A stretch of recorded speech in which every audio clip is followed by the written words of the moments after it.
الله سبحانه وتعالى خلق الإنسان وأبدع في خلقه وجعله في أحسن صورة، فلم يخلق الله سبحانه شيئا في جسم الإنسان إلا وله غاية وحكمة تفيد الإنسان، فكل عضو في جسمك له فائدة ودور مهم في استمرار معيشتك في صحة وعافية. والآن نتكلم عن الإصبع الصغير في القدم، فالكثير من الناس يظن أن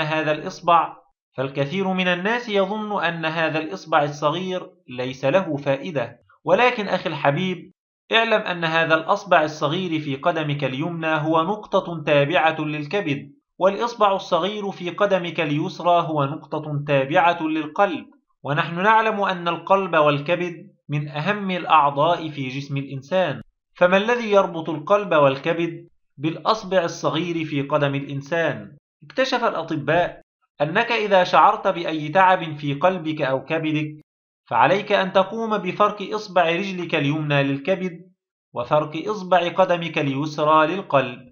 تقوم بفرك أصابع قدمك بحركة دائرية مع الضغط البسيط لبعض الوقت. إذا فعلت ذلك ستتحسن كثيرا إن شاء الله تعالى.